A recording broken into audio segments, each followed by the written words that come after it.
My coworker reported my hijab as aggressive, then stole my promotion, while her sister orchestrated a break-in at my childhood home, with my mother watching from down the street. When I asked my mom why she let them hurt us, she whispered, "I just wanted nice things, a better life. I didn't mean for it to go this far." So I showed her just how far it could really go. For 3 years, I've been at this marketing firm, unaliving it with every campaign, getting those glowing reviews, and then Gladys walks in 6 months after me, all smiles and, "Oh, I love your hijab, where did you get it?" energy. Should have known something was off when she started asking me super specific questions about my projects like she was studying for an exam about my work. Then she starts having these secret meetings with our supervisor. And I'm like, okay, maybe I'm being paranoid, maybe this is normal. But then something happened and everything clicked. We were all eating our sad desk salads, and this woman looks me dead in the eye and says, "Some people's religious displays might be affecting team cohesion." I swear the temperature dropped 10 degrees. My hijab has never been a problem at this company. Never. And suddenly I'm a walking disruption? That's when I started noticing things, like how she'd document every time I left for tour prayer, or took Eid off marking it as unexpected absence in her little notes. You know what else I found out? She was having weekly lunches with the HR manager, talking about how culturally sensitive she is because she volunteers at a refugee center once a month. Meanwhile, she's taking credit for my work and meetings she conveniently scheduled when I couldn't attend, presenting my strategies like she birthed them herself. So when I heard our CEO was visiting in 2 weeks, and through the office grapevine learned he's actually Muslim, I thought, let me test this theory of mine. I started by wearing my colorful hijabs instead of my usual boring black ones. Nothing crazy, just some jewel tones that made me feel like myself again. Then I casually mentioned near Gladys that I was thinking about toning down for career advancement, and this woman's eyes lit up like Eid morning. She immediately volunteered to help me be more professional, sending me articles about assimilation and corporate culture, all the while praising my work with backhanded compliments like, "You're so talented despite your challenges," as if being Muslim is a disability. Behind my back, though, she's telling HR she's concerned about religious extremism because I pray at work. The same prayers I've been doing for 3 years. The week before the CEO visit, I decided to really test her by wearing my beautiful hijabs, including this one with gold threading my nani gave me before she passed, and Gladys lost her entire mind. Started screaming about how I'm sabotaging my career, making everyone uncomfortable, and actually filed a formal HR complaint about my aggressive religious displays. Can you imagine calling a piece of fabric aggressive? HR called me in asking me to consider team dynamics, while my actual work performance sat there being excellent and untouched by their concerns. This woman then convinced our supervisor to let her lead the CEO presentation and scheduled every prep meeting during prayer times like it was a coincidence. She's going around telling people I'm fishing for a discrimination lawsuit. The day before the CEO arrived, I wore my most precious hijab, this stunning turquoise and gold piece that was my nani's. Gladys exploded right there in the office demanding HR remove me immediately because I was making a statement. They actually suggested I work from home during the visit to avoid issues, and my spineless supervisor agreed. That night I sat with all my evidence, the recordings I'd been making, which yes, are legal in my state, where she said things like, "Her kind always plays the victim," and "She should go back where hijabs are normal," plus emails explicitly stating my religion made her uncomfortable. I found out she'd been gunning for the same promotion as me, telling management I'd probably leave soon for family reasons, because you know us Muslim women can't possibly want careers, right? Next morning I showed up early in my best blazer and that same turquoise hijab. I was setting up in the conference room like I belonged there, because I do. When Mr. Ahmad walked in, he saw my hijab and gave me salams in Arabic, and Gladys, who had no clue he was Muslim, interrupted saying I was supposed to be home because of my displays. He asked her what displays, and she went on this whole rant about aggressive religious expression and how I refused to assimilate, all the while thinking she found an ally. I calmly showed him everything, my performance reviews next to her complaints. Afterward, other employees started speaking up, sharing their own experiences with Gladys. When I played the recording where she said, "I don't care how good her work is, her type doesn't belong in leadership," you could hear a pin drop. Long story short, Gladys got escorted out by security that day, the HR manager got suspended, and they launched a full investigation discovering she'd been sabotaging anyone she saw as competition. I thought everything was over, when 3 months later we got a transfer named Michelle. Amazing credentials, super professional, and 2 weeks in someone mentioned her maiden name is the same as Gladys's, and my heart just stopped because here we go again. I clicked on the link she'd sent, and my stomach dropped. It was a news article from 2 years ago about a workplace discrimination lawsuit that had been dismissed, with Gladys quoted as saying the accusations were baseless attempts to destroy her reputation. The plaintiff had mysteriously withdrawn their complaint after receiving threatening messages from unknown numbers. Michelle wasn't just her relative, she was her sister, and they'd done this before. The next morning, I walked into the office to find Michelle chatting with my team lead about restructuring our department for better efficiency. She smiled at me with the same fake warmth Gladys had perfected, complimenting my project management skills while subtly suggesting I might be happier in a less client-facing role. I recorded everything on my phone, learning from last time. Within days, Michelle started her campaign. She scheduled mandatory team meetings during prayer times, claiming they were the only slots available. When I requested accommodation, she documented it as inflexibility. She began copying herself on all my client emails, inserting herself into conversations with comments like, "Just ensuring cultural sensitivity in our communications." My clients, who'd worked with me for years, started asking why someone needed to monitor our interactions. I watched her work the office like Gladys had, but smarter. Instead of obvious discrimination, she used coded language about professional presence and executive readiness. She volunteered to mentor me, sending daily emails about communication styles and appearance standards that never mentioned religion directly, but included links to articles about fitting in and corporate image. The breaking point came when she reassigned my biggest account to herself, claiming the client had requested someone who could meet them for drinks after work, knowing I don't drink. When I protested, she produced an email from the client that looked suspicious. I called the client directly, and they were confused, saying they'd never sent any email and were perfectly happy with me. That's when I realized Michelle had access to our email system in ways she shouldn't. I started documenting everything, but this time I wasn't alone. 3 other employees came to me privately, sharing their own experiences. Jonathan from accounting said she'd been questioning his medical leave for his chronic illness. Alexandra from design mentioned Michelle had been making comments about her pregnancy, suggesting she wouldn't return after maternity leave. Nathan from IT, who'd recently come out, said she'd been asking invasive questions about his lifestyle choices. We formed an unofficial support group, meeting at a coffee shop near the office to compare notes. The pattern was clear. Michelle was systematically targeting anyone she saw as different or vulnerable, using her position to document perceived weaknesses, while positioning herself as indispensable to upper management. I started digging deeper into her background and found something interesting. She'd left her last 3 jobs after less than a year, always with glowing recommendations, but no explanation for the quick departures. A LinkedIn search showed several former colleagues from those companies had also left around the same time. When I reached out to one, they were hesitant to talk, but finally admitted there had been issues with workplace culture that were never properly addressed. Michelle escalated her tactics when she realized I wasn't backing down. She started showing up to my client meetings uninvited, interrupting my presentations to add context, and questioning my strategies in front of everyone. She filed reports about my aggressive responses when I pushed back, painting herself as trying to help while I was being difficult. The situation exploded when our biggest client was coming for a quarterly review. Michelle scheduled the presentation during Jummah prayer, knowing it was the one prayer I couldn't reschedule. When I asked to move it, she sent a department-wide email about religious accommodations affecting business priorities, and suggested I choose between my career and my faith, but she'd made a mistake. The client's CEO was copied on that email, and he was furious. He called our company president directly directly, saying he didn't want to work with a firm that treated employees this way. Suddenly, upper management was very interested in what had been happening in our department. The investigation that followed was different from the one with Gladys. This time, they brought in an external firm, and they interviewed everyone. The IT department discovered Michelle had been using a manager's login to access and modify emails. They found dozens of altered communications, not just about me, but about several employees she'd targeted. What really sealed her fate was when they discovered she'd been sharing confidential client information with her sister Gladys, who was now working for a competitor. The emails between them discussed strategies to destabilize our department so Gladys could poach our clients. They'd done this at multiple companies, with one sister infiltrating while the other waited to benefit from the chaos. The day Michelle was terminated, she tried one last manipulation. She came to my desk crying, saying she was just trying to survive in a tough industry, and that I'd ruined her life. Several colleagues heard her threaten that I'd regret this, and that she had connections everywhere. Security escorted her out while she screamed about discrimination and lawsuits. But the story didn't end there. 2 weeks later, I started getting calls from recruiters about amazing job opportunities that seemed too good to be true. When I investigated, they all traced back to companies where either Michelle or Gladys had connections. They were trying to get me to leave my job voluntarily. I also noticed someone had been trying to access my LinkedIn and professional social media accounts. Then came the anonymous letters to our clients, claiming I was unstable and had created a hostile work environment. Fortunately, after everything that had happened, our legal department was taking this seriously. They traced the IP addresses to a coffee shop where security footage showed Michelle's husband sending the emails. The company filed restraining orders against both sisters and pursued legal action for corporate espionage and defamation. During the proceedings, it came out that they'd done this at 5 different companies over 7 years, always targeting minorities and vulnerable employees, always managing to avoid consequences until now. My colleagues and I testified about our experiences, and for the first time, their pattern of behavior was fully exposed. Other former victims came forward, sharing their stories of careers derailed and reputations damaged. The case became a wake-up call for our industry about the need for better protections against systematic workplace harassment. 6 months later, I was promoted to the position Michelle had been trying to steal. Our department implemented new policies about accommodation requests and email access. The company partnered with several diversity organizations to ensure what happened to us wouldn't happen again. I still wear my colorful hijabs to work every day, including the turquoise and gold one from my nanny. Sometimes new employees ask about my story, and I tell them that standing up for yourself isn't just about protecting your own rights. It's about making the workplace safer for everyone who comes after you. The last I heard, both sisters were facing criminal charges for corporate espionage, and several companies were pursuing civil suits. Their reputation in our industry was destroyed, and they'd finally faced consequences for years of predatory behavior. But I know there are others out there like them, which is why I share this story. Because sometimes the biggest threat to your career isn't your performance or your identity. It's the person sitting next to you with a smile and a hidden agenda. I stared at the screen, processing everything I just read. The systematic harassment, the corporate espionage, the way these sisters had destroyed careers for years. My hands were shaking as I closed the laptop. But before I could even process what I'd learned, my phone buzzed with a text from my dad. "Come home now. Don't stop anywhere." The urgency in those 5 words made my blood run cold. I grabbed my things and practically ran to my car, my mind racing through possibilities. Had Michelle or Gladys somehow found our address? Were they targeting my family now? When I pulled into our driveway 20 minutes later, I noticed my dad's truck parked at an odd angle, like he'd rushed home too. The front door was already opening as I got out of the car, and my dad's face told me everything I needed to know. Something was very wrong. "Your mother called," he said quietly, ushering me inside. "She's in trouble with Jerry again." My stomach dropped. Jerry, my mother's boyfriend of 2 years who'd slowly isolated her from our family. The man who'd convinced her we were holding her back, that she deserved better than us. We hadn't heard from her in 6 months, not since she'd chosen him over attending my sister's high school graduation. "What kind of trouble?" I asked, though part of me already knew. Jerry had always given me bad vibes, the way he'd size up our house during their visits, asking weird questions about my dad's tool collection and whether we had a safe. My dad ran his hand through his graying hair. "She says he owes money to some people, bad people, and now they're threatening her too." My younger sister Sarah came down the stairs, still in her college sweatshirt. At 19, she'd grown up fast after mom left, but I could see the worry in her eyes. "Is mom okay?" "I don't know," Dad admitted. She was crying, could barely get the words out. Said Jerry told these people we have money hidden somewhere, that I've been hoarding cash for my contracting business. I felt anger rise in my chest. My dad was the most honest man I knew. Every cent he earned went to keeping our family afloat, especially after mom left. The idea that we had some secret stash was laughable if it wasn't so dangerous. "We need to call the police," I said, reaching for my phone. Dad shook his head. She begged me not to. Said Jerry has connections, that calling the cops would make things worse. "Dad, that's exactly why we should—" The sound of car doors slamming outside cut me off. Through the front window, I saw 2 men getting out of a black SUV. They weren't trying to hide their presence, walking up our driveway like they owned the place. "Sarah, go to the basement," Dad said quietly. "Take your sister." "Dad, no, now." His voice was firm, but I could hear the fear underneath. "I'm not going to shoot anyone and risk prison at my age. Just go." Sarah grabbed my hand and we rushed to the basement door. As we descended the stairs, I heard the doorbell ring, followed immediately by pounding. They weren't waiting for an invitation. The basement was unfinished, just concrete walls and exposed pipes. We huddled behind the old water heater, Sarah gripping my hand so tight it hurt. Above us, I heard my dad's voice, trying to sound calm. "Can I help you, gentlemen?" "Jerry sent us," a gruff voice replied. "Says you got something that belongs to him?" "I don't know any Jerry," my dad lied. There was a laugh, ugly and knowing. "Come on, old man. Your ex-wife told us all about you, about the cash you got hidden away. Make this easy on yourself." "There's no money," Dad insisted. "I'm a contractor. Look around. Does this look like the house of someone with hidden cash?" The footsteps above us grew louder, multiple sets now. They were inside. Sarah pressed closer to me, and I wrapped my arm around her, trying to control my own breathing. "We're going to look around," the voice said. "You can make this easy or hard." The next few minutes felt like hours. We heard furniture being moved, drawers being yanked open, the crash of something breaking. They were systematic, thorough. I thought about the laptop upstairs with all my work files, my grandmother's jewelry in my room, Dad's tools in the garage, a lifetime of honest work about to be ransacked by criminals. The basement door opened. "Check downstairs too," someone called. Sarah's breathing quickened. I pressed my finger to my lips, pulling her deeper into the shadows. Heavy footsteps descended the stairs. A flashlight beam cut through the darkness, sweeping across the concrete floor. They found us in minutes. Well, the man said, his face hidden in shadow behind the flashlight. "The daughters. Jerry mentioned you two." He was younger than I expected, maybe late 20s, with the kind of casual confidence that came from doing this regularly. His partner appeared behind him, older and meaner looking. "Upstairs," the younger one ordered. Now, we had no choice. As we climbed the stairs, I tried to memorize details. The younger one had a tattoo on his neck, some kind of bird. The older one walked with a slight limp. Details that might matter later, if we survived this. The living room was a disaster. Couch cushions slashed open, pictures torn from walls, books scattered across the floor. My dad sat in his recliner, hands on his knees, looking older than I'd ever seen him. "No hidden cash," the older intruder announced. "Either he's got a hell of a hiding spot, or Jerry's information is wrong." The younger one pulled out his phone. I watched him dial, my heart sinking as I realized what was happening. This wasn't random. This was orchestrated. "Yeah, it's me," he said into the phone. "No cash. What do you want us to do?" There was a pause as he listened. His expression darkened. "You sure about that?" Another pause. "All right, if that's what you want." He hung up and looked at his partner. "Take whatever's valuable. Tools, jewelry, electronics. Jerry says to clear them out." "That's everything I have for my work," my dad protested, standing up. "I need those tools to make a living." The older man shoved him back into the chair. "Should have thought of that before you hoarded cash from your ex's boyfriend. They worked quickly after that. Dad's entire tool collection, accumulated over 30 years of construction work, my laptop with all my marketing portfolios, Sarah's college laptop, my grandmother's jewelry box, including pieces that had been in our family for generations. They even took the small TV from the kitchen. I memorized everything they took, burning it into my memory. The younger one noticed me watching and smirked. Smart girl. But Jerry says if you call the cops, Mommy Dearest pays the price. Understand? Before I could respond, there was a commotion outside. A car door slammed, followed by the sound of someone running up our driveway. The front door burst open, and there was my mother. She looked terrible, thinner than I remembered, her clothes wrinkled, makeup smeared from crying. She took in the scene, us huddled together, the ransacked room, the men with their arms full of our belongings, and collapsed in the doorway. I'm sorry, she sobbed. I'm so sorry. Jerry he dropped me off down the street to watch. I didn't know they'd take everything. He said they just wanted to scare you. The two men brushed past her without a word, carrying our lives out to their SUV. Mom crawled toward us on her knees, reaching for my dad. Please, I didn't mean for this to happen. Jerry said if I helped, he'd forgive the money I owed him. I didn't know. You owed him money? Dad's voice was hollow. What money, Linda? I took some from his safe, just a little for groceries. But he said it was more, with interest, and I couldn't pay it back. And he said you had money hidden away from the divorce. Get out. Dad's voice was quiet but firm. Get out of my house. Please, I have nowhere to go. Jerry kicked me out. He said I'm useless now that you didn't have the money. Please, I'm your wife. Ex-wife, Sarah corrected coldly. You chose Jerry, remember? You chose him over us. Mom turned to me, her eyes pleading. Baby, please, talk to your father. I made a mistake. I see that now. Jerry's not who I thought he was. I wanted to feel sympathy. This was my mother, the woman who'd raised me, who'd taught me to be strong. But all I felt was anger. You brought criminals to our home. You let them rob us. You watched from down the street while they terrorized your daughters. I didn't know. Yes, you did. I stood up, helping Sarah to her feet. You knew exactly what Jerry was. You just didn't care until it affected you. The sound of sirens in the distance made Mom's face go white. You called the police? Jerry said if you called the police. We didn't call anyone, Dad said. Probably the neighbors. Hard to miss two men carrying tools out of a house in broad daylight. Mom scrambled to her feet. I have to go. If Jerry finds out the police came, she ran out the door, leaving us in our destroyed living room. 20 minutes later, a patrol car pulled up. Two officers came to the door, looking bored already. We got a call about a possible burglary, the older officer said, notepad in hand. Dad explained what happened, keeping his voice steady and factual. The officers exchanged glances when he mentioned Jerry's name. Jerry Morrison? The younger officer asked. Your ex-wife is dating Jerry Morrison? You know him? I asked. The older officer shifted uncomfortably. We're familiar with Mr. Morrison. Did you get a good look at the men who came here? I described them in detail. The tattoo, the limp, their approximate ages. The officer wrote it all down, but I could see the resignation in his eyes. We'll file a report, he said, but without security footage or witnesses willing to testify. What about my mom? Sarah asked. She admitted she was involved. Your mother isn't here to make a statement, the officer pointed out. And even if she was, domestic situations get complicated. Jerry Morrison has friends, people who make prosecuting these cases difficult. I understood what he wasn't saying. Mom had been right about Jerry's connections. These officers were taking a report they knew would go nowhere. After they left, we sat in our ruined living room in silence. Everything of value was gone. Dad's livelihood, our computers with schoolwork and job files, family heirlooms that couldn't be replaced. What do we do now? Sarah asked quietly. Dad stood up, suddenly looking determined. We protect ourselves, and we document everything. If the police won't help, we'll have to be smart about this. That night, none of us slept well. I kept replaying the day's events, thinking about what we could have done differently. Should we have fought back, called the police immediately? But Dad was right. He was too old to risk a confrontation that could have turned violent, and Jerry's connections meant the legal system might not protect us. The next morning, I woke to find Dad already up, making calls. He was reaching out to contractor friends, trying to borrow tools so he could keep working. The pride in his voice as he explained our situation broke my heart. This man who never asked for anything was now begging for help because of my mother's choices. Sarah was at the kitchen table with a borrowed laptop from her friend, trying to recreate her school assignments. I used my phone to email clients, explaining that technical difficulties might delay my deliverables. Professional reputation I'd built was taking hits because of Jerry and my mother. Around noon, there was a knock at the door. We all froze. Dad peered through the peephole, then relaxed slightly. It's Tom from next door, he said, opening the door. Tom was a retired police detective who'd lived next door for 15 years. He came in carrying a box. I saw what happened yesterday, he said, setting the box on our kitchen counter. Security camera caught some of it. Thought you might want this. Inside was a USB drive and printouts of still images from his security footage. Clear shots of the two men, their vehicle, even a partial license plate. Tom,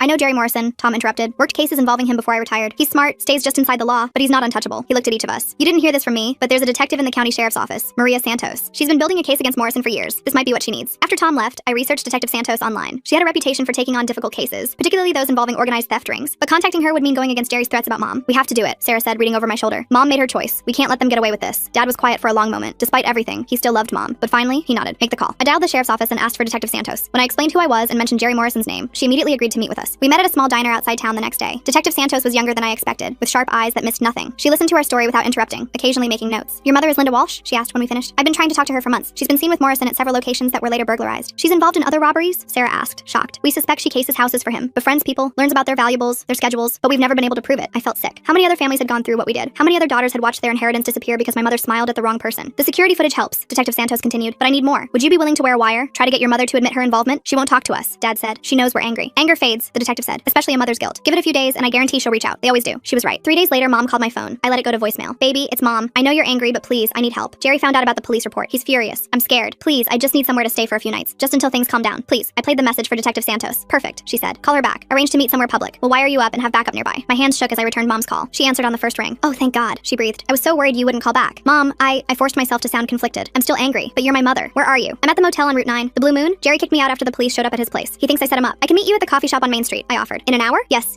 anything. Thank you, baby. I knew you'd understand. An hour later, I sat in the coffee shop with a wire taped to my chest, and Detective Santos parked across the street. Mom arrived 15 minutes late, looking even worse than before. Her eye was bruised, poorly hidden under makeup. Did Jerry do that? I asked, genuine concern breaking through my anger. She touched her face self-consciously. It was an accident. He was upset about the police. I shouldn't have gotten in his way. Mom, this isn't okay. You need to get away from him. I know. She reached across the table for my hands. I've made so many mistakes, but I can fix this. I know where Jerry keeps his records. All the houses, all the people he's robbed. I could get them for you. My heart raced. This was exactly what Detective Santos needed. Why would you do that? Because I owe you. all of you, and because, she lowered her voice, I know things. About Jerry's connections in the police, about how he picks his targets. I helped him, God forgive me. I helped him rob good people. How many? I asked quietly. 12 houses in the last year, maybe more. He'd send me to make friends, join their book clubs or volunteer groups. I'd learn about their valuables, their schedules. Then Jerry would send his guys. Tears ran down her cheeks. I told myself they were rich. They could afford it. But they weren't. They were just regular people, like us. We weren't rich, Mom. Dad's tools were everything. Sarah might have to drop out of college. I know, and I'm sorry, but I can make it right. Jerry's planning another job tomorrow night. A family on Elm Street, the Johnsons. I met them at church. They're good people. Their daughter just got married, and they have all these wedding gifts stored in their garage. I forced myself to stay calm. We should warn them. No. Mom grabbed my hands tighter. Jerry would know it was me. But if I can get his records, all of them, the police could stop him for good. Would you help me? Help you how? I need somewhere to stay tonight. Jerry's guys are watching the motel. But if I could stay with you just one night, I could go to his house tomorrow when he's meeting with his crew. I know where he hides everything. This was beyond what Detective Santos had discussed. I tried to think what to say. Mom, that sounds dangerous. Less dangerous than doing nothing. He's escalating. The Morrison job was supposed to be simple. Just scare you into paying. But when there was no money, he got angry. Next time someone can't pay, someone might get hurt. The Morrison job? She looked confused. That's what Jerry called it. The Morrison job. Your house. Our name is Walsh, Mom. Your married name was Walsh. Her face went pale. I must have mixed it up. I've been so stressed. But I saw the truth in her eyes. She'd been involved in so many robberies. She couldn't keep the name straight anymore. We were just another job to her. I should go, I said, standing up. Wait, please. Let me stay with you. Just one night. I'll get Jerry's records and then I'll disappear. You'll never have to see me again. I need to think about it. There's no time. The Johnson job is tomorrow night. Those people, then go to the police yourself. I snapped. Tell them what you know. I can't. Jerry has photos, videos of me inside people's houses. He'll say I was the mastermind, that he was just the muscle. With his connections, who do you think they'll believe? I left her there, crying into her coffee. Outside, I climbed into Detective Santos's unmarked car. Outstanding, she said, reviewing the recording. We've got her admitting to 12 burglaries. Jerry's planning another one, and she knows where evidence is hidden. What about the Johnsons? We'll have units there tomorrow night, but I want those records she mentioned. Think she'll actually try to get them? Not without help, I admitted. She's too scared of Jerry. Detective Santos was quiet for a moment. What if we gave her that help? Controlled circumstances, back up in place. We could get the evidence and keep her safe. You want to use my mother as bait? I want to stop Jerry Morrison before he hurts anyone else. Your mother's already in danger. This might be her only chance to get out safely. That evening, I sat with Dad and Sarah, explaining what had happened. The recording, the planned robbery, Detective Santos's proposal. Absolutely not, Dad said immediately. Your mother made her choices. We're not risking anyone else to save her from them. But what about the Johnsons? Sarah asked. And all the other families he might target? That's the police's job, not ours. But I could see him wavering. Despite everything, he didn't want Mom to get hurt. And the thought of other families going through what we did clearly bothered him. My phone buzzed. Another voicemail from Mom. They found me at the coffee shop. Jerry's guys. I ran, but they saw my car. I'm hiding at the library, but they're closing soon. Please, I have nowhere else to go. I'm so sorry for everything. I just wanted nice things. A better life. I didn't mean for it to go this far. Please don't let them hurt me. Dad closed his eyes. Call Detective Santos. Tell her we'll help. The plan was simple. Mom would come to our house that night. Detective Santos's team would watch for Jerry's men. In the morning, Mom would go to Jerry's house with a wire and backup, retrieve the evidence, and get out. Simple plans, of course, are the ones that usually go wrong. Mom arrived at our house after dark, constantly checking over her shoulder. We let her in quickly. Detective Santos's team confirming no one had followed her. Thank you, she whispered, hugging me tight. I know I don't deserve this. No, Sarah said coldly. You don't. We set Mom up in the guest room, the same room she'd abandoned when she left us for Jerry. She sat on the bed, looking small and lost. I used to tuck you into this bed when you were little, she told Sarah. Remember? You were scared of thunderstorms. I remember you leaving, Sarah replied. I remember you choosing Jerry over your daughters. Mom flinched. I thought he loved me. He made me feel special, important. Your father. She glanced at Dad. We'd been married so long. Jerry was exciting, dangerous. I was an idiot. You were selfish, I corrected. And now other people are paying for it. That night, I barely slept. Every car that passed made me tense, but Jerry's men never showed. Either they hadn't tracked Mom here, or they were waiting for a better opportunity. In the morning, Detective Santos arrived early to wire Mom up. Her hands shook as they attached the equipment. Jerry keeps everything in a safe in his home office, Mom explained. Client lists, payment records, even videos from the robberies. He likes to watch them sometimes, critique his guy's performance. Do you know the combination? Detective Santos asked. It's his birthday. 071582. You're sure he'll be gone? Thursday mornings he meets with his crew at the warehouse, plans the week's jobs. He's never missed one. Detective Santos had units ready to move in if anything went wrong. Mom would go in, get to the safe, grab everything she could, and get out. 15 minutes maximum. What if he changed the combination? Mom asked. After the police report? Then you leave immediately, Detective Santos said firmly. No heroics. Your safety is the priority. Mom laughed bitterly. Since when has my safety been anyone's priority? Since you became our witness, the detective replied. Do this right, and we can protect you. New identity, fresh start somewhere Jerry will never find you. I saw hope flicker in Mom's eyes, a chance to escape the mess she'd created. We watched from Detective Santos's van as Mom drove to Jerry's house. It was a nice place in a good neighborhood, probably paid for with stolen goods. Subject is approaching the house. An officer reported over the radio. No vehicles in the driveway. Mom parked and walked to the front door, using her key to enter. We could hear her breathing through the wire, quick and nervous. I'm inside, she whispered, going to the office. The next few minutes felt like hours. We heard her footsteps, a door opening, the beep of the safe's keypad. It worked, she breathed. Oh my God, there's so much here. Just grab what you can and get out, Detective Santos instructed through her earpiece. Wait, there's something else. Photos of, oh no, Linda, what is it? He has surveillance photos of my family, recent ones. Sarah at college, my ex-husband at job sites. He's been watching them. My blood ran cold. Jerry had been keeping tabs on us even before the robbery. There's a planning board, Mom continued, with addresses, schedules. He's not just robbing houses. He's running some kind of, I don't know. It's all connected somehow. Linda, you need to leave. Now. Just let me. The sound of a door slamming made us all freeze. Who's there? Jerry's voice angry and suspicious. Linda, is that you? He's supposed to be at the warehouse, Detective Santos said urgently. All units move in. Now. But Mom was already talking, her voice artificially bright. Hi baby, I came to get my things. You said I could. I said no such thing. We heard footsteps approaching. What are you doing in my office? I was just the sound of impact. Mom crying out. You're wearing a wire, you stupid woman. You brought the cops to my house. Units are 30 seconds out, someone reported. Jerry, please, I just wanted my clothes. Another impact. Mom screaming, the sound of things breaking. I gave you everything. Jerry's voice was rage-filled. Took you out of that pathetic life, and this is how you repay me? We heard Mom sobbing, begging, the sound of something heavy falling, then silence except for Mom's labored breathing. Units on scene, the radio crackled. Making entry. The next few minutes were chaos over the radio. Officers securing the scene, calling for medical. Jerry in custody, cursing and threatening. Mom being loaded into an ambulance. At the hospital, we waited for news. Mom had a concussion, broken ribs, a fractured wrist, but she was alive, and the evidence she'd found was more than anyone expected. Jerry Morrison wasn't just running a burglary ring, Detective Santos explained. He was gathering information on families, building profiles, some for robbery, some for identity theft, some for other purposes. Your mother stumbled onto one of the biggest criminal operations we've seen. Other purposes? Dad asked. Blackmail, extortion. He had dirt on half the prominent families in town, affair evidence, financial secrets, even staged compromising taking photos. The burglaries were just the tip. Jerry's arrest made the local news. Over the next weeks, more victims came forward. Families who'd been robbed, blackmailed, threatened. The investigation expanded, reaching into city government and the police department. Several officers were suspended pending investigation of their connections to Morrison. Mom testified from her hospital bed, providing details about dozens of crimes. In exchange, she got witness protection and a chance to start over. Before she left, she asked to see us one last time. She looked older, fragile in her hospital gown. The confident woman who'd walked out on us was gone, replaced by someone who'd learned hard truths too late. I know sorry isn't enough, she said. I destroyed our family for a man who saw me as just another tool to use. I can't undo that. No, Dad agreed. You can't. But maybe my testimony can help other families get justice. It's the only good thing I can do now. Sarah stood by the window, not looking at Mom. Are we safe from Jerry's people? Detective Santos says yes. With Jerry locked up and his organization dismantled, there's no one left to come after you. Mom reached out tentatively toward Sarah. I'm so sorry, baby, for everything. Sarah finally turned. I'm not your baby anymore. You gave that up when you chose him over us. Mom's hand dropped. I know.